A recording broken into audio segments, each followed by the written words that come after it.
इस कहानी को जरा ध्यान से सुनिएगा, क्योंकि यह कहानी आपके जीवन भर काम आएगी। नमस्कार दोस्तों, स्पिरिचुअल अवेकनिंग यूट्यूब चैनल में आपका दिल से स्वागत है। जिंदगी एक संघर्ष है जिसमें हर दिन हम अपनी सीमाओं का सामना करते हैं। कई बार हम हार मानने की स्थिति में पहुंच जाते हैं, जहां हमें लगता है कि अब कोई उम्मीद बाकी नहीं है। लेकिन यही वह क्षण होता है जब हमें ठहरकर अपने भीतर की शक्ति को पहचानना होता है। बुद्ध ने भी अपने जीवन में अनेकों कठिनाइयों का सामना किया, लेकिन उन्होंने कभी हार नहीं मानी। उनके जीवन की कहानियां हमें यह सिखाती हैं कि कैसे अडिग धैर्य और सही दृष्टिकोण से हम किसी भी चुनौती पर विजय पा सकते हैं। कहानी शुरू होती है हजारों साल पहले, जब सिद्धार्थ गौतम, जिन्हें हम आज बुद्ध के नाम से जानते हैं, अपने जीवन के उत्तरों की तलाश में थे। यह समय था जब सिद्धार्थ राजमहल की विलासिता और ऐश्वर्य को छोड़कर सच्चे ज्ञान और मुक्ति की खोज में निकले थे।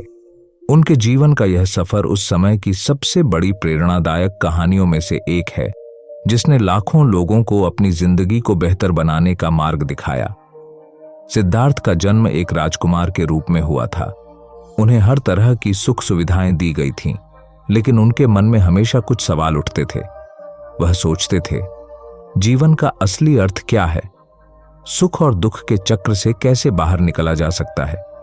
जब उन्होंने जीवन की वास्तविकताओं को पहली बार देखा, बुढ़ापा, बीमारी और मृत्यु, तो उनके मन में एक गहरा परिवर्तन हुआ। उन्हें लगा कि संसार में केवल सुख की खोज करना अस्थायी है और यह जीवन का अंतिम सत्य नहीं हो सकता। यह वह समय था जब उन्होंने सब कुछ त्यागने का निर्णय लिया। वह अपने राजमहल, परिवार, पत्नी और नवजात पुत्र को छोड़कर जंगलों में तपस्या और ध्यान करने निकल पड़े।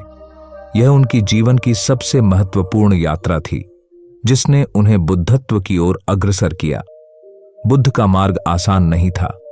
जब उन्होंने ज्ञान की खोज शुरू की, तब वह विभिन्न गुरुओं के पास गए, उनसे शिक्षा ली और कठोर साधना की।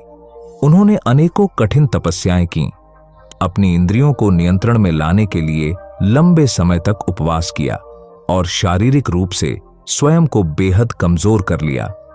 उन्होंने हर उस साधना को अपनाया जो उन्हें उस समय सही मार्ग की ओर ले जाती प्रतीत हो रही थी, लेकिन फिर भी उन्हें ज्ञान की प्राप्ति नहीं हो पाई। यहां एक महत्वपूर्ण मोड़ आता है, वह समय जब बुद्ध ने लगभग हार मान ली थी। कई महीनों की तपस्या के बाद जब उन्हें कोई सफलता नहीं मिली, तब उनके मन में निराशा छाने लगी। उन्हें लगने लगा कि क्या जीवन का सत्य वास्तव में पाया जा सकता है? क्या यह पूरी यात्रा व्यर्थ है? यह वह क्षण था जब सिद्धार्थ ने खुद से सवाल किया कि क्या वास्तव में वह सही दिशा में है? इसी निराशा में एक दिन बुद्ध ने निर्णय किया कि वह अब कठोर तपस्या छोड़ देंगे। उन्होंने सोचा कि यह कठोरता उन्हें उनके उद्देश्य तक नहीं पहुंचा सकती। फिर उन्होंने एक सामान्य जीवन जीने का निर्णय लिया और सही दृष्टिकोण से ध्यान करने का मार्ग अपनाया। यह निर्णय उनके लिए जीवन का सबसे बड़ा मोड़ साबित हुआ। उन्होंने एक पीपल के पेड़ के नीचे ध्यान लगाना शुरू किया और अपने भीतर की शांति को खोजने का प्रयास किया। उन्होंने खुद से कहा, जब तक मुझे सत्य की प्राप्ति नहीं होती, मैं इस स्थान को नहीं छोड़ूंगा। और फिर उन्होंने ध्यान करना जारी रखा, बिना किसी हार या निराशा के। यह उनका दृढ़ निश्चय था, जिसने अंततः उन्हें बुद्धत्व प्राप्त करने में मदद की। सिद्धार्थ ने जब ध्यान में गहराई से प्रवेश किया, तब उन्होंने जीवन के सबसे गहरे रहस्यों का अनुभव किया।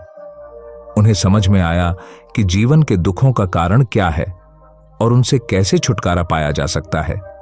उन्होंने इस सत्य को समझा कि सभी दुखों का कारण इच्छा और मोह है और इन्हें समाप्त कर जीवन में शांति प्राप्त की जा सकती है। इस ज्ञान की प्राप्ति के बाद ही वह सिद्धार्थ गौतम से बुद्ध बने, अर्थात जागृत या ज्ञान प्राप्त व्यक्ति। यह वह समय था जब बुद्ध ने अपनी हार को अपनी सबसे बड़ी जीत में बदल दिया। उन्होंने यह समझ लिया कि जीवन में जो हार लगती है, वह वास्तव में एक नई दिशा की ओर इशारा करती है। बुद्ध का जीवन हमें यह सिखाता है कि हार मानना कभी भी समाधान नहीं होता। यदि सिद्धार्थ ने उस समय हार मान ली होती, जब उन्हें तपस्या में सफलता नहीं मिल रही थी तो शायद वह बुद्ध न बन पाते।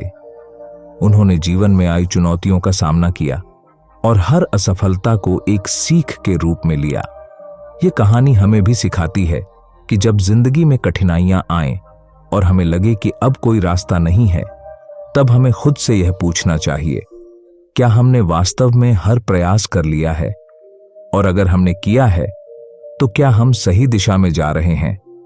जीवन का हर मोड़ हमें कुछ सिखाने के लिए होता है। हर असफलता के पीछे एक छिपा हुआ संदेश होता है जिसे हमें समझना होता है। हर व्यक्ति की जिंदगी में ऐसे क्षण आते हैं जब उसे लगता है कि अब आगे बढ़ने की कोई उम्मीद नहीं है। चाहे वह करियर से जुड़ा संघर्ष हो, व्यक्तिगत संबंधों में समस्या हो या फिर खुद के साथ कोई आंतरिक लड़ाई हो, हर किसी को कभी न कभी हार मानने का विचार आता है। लेकिन इसी समय हमें बुद्ध की यह कहानी याद करनी चाहिए। जीवन में असली संघर्ष तब होता है जब आप खुद को पहचानते हैं और अपनी असफलताओं को स्वीकारते हैं।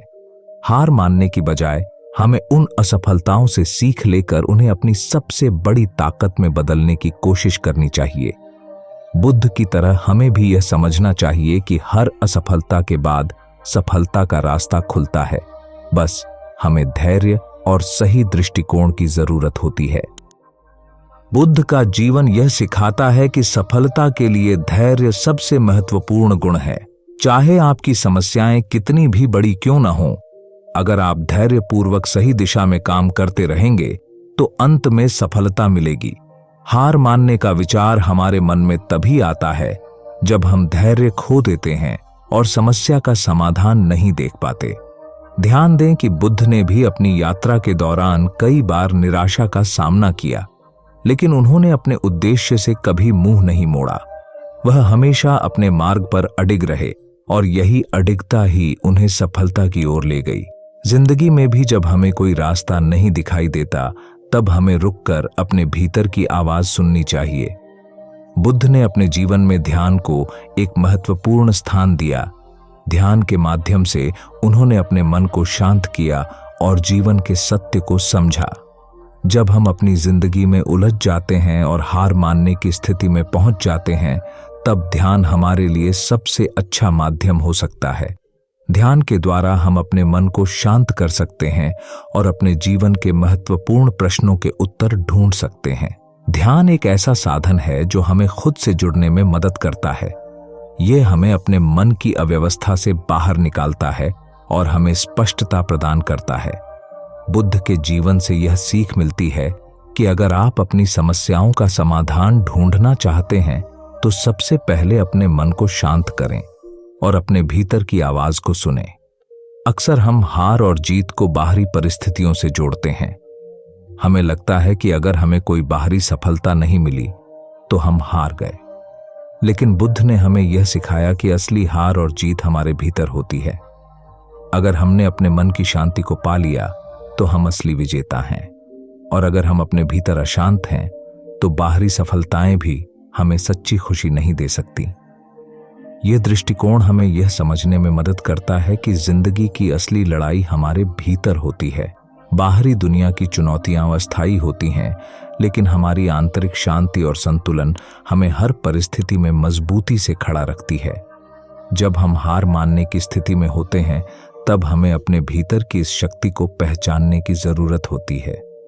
बुद्ध की कहानी हमें यह सिखाती है कि हार मानना कभी भी समाधान नहीं होता। जीवन में कितनी भी कठिनाइयां क्यों न आए, हमें धैर्य और दृढ़ संकल्प के साथ उनका सामना करना चाहिए। हमें अपने भीतर की शक्ति और शांति को पहचानना चाहिए और हर असफलता को एक सीख के रूप में लेना चाहिए। बुद्ध ने भी अपनी यात्रा में अनेकों संघर्षों का सामना किया, लेकिन उन्होंने कभी हार नहीं मानी। अगर जिंदगी में आप भी हार मानने की स्थिति में हैं, तो बुद्ध की यह कहानी आपको प्रेरणा दे सकती है। हार मानने की बजाय अपनी असफलताओं से सीखें, धैर्यपूर्वक सही दिशा में काम करें और अपने भीतर की शक्ति को पहचानें। जीवन में असली जीत तब होती है जब आप हर परिस्थिति में शांत और संतुलित रह पाते हैं। इसलिए कभी हार न मानें। हर असफलता के पीछे एक छिपा हुआ संदेश होता है, जिसे समझने की कोशिश करें। यही बुद्ध का संदेश है। जीवन में कभी हार मत मानो, क्योंकि असली हार तभी होती है जब आप खुद को हार मान लेते हैं।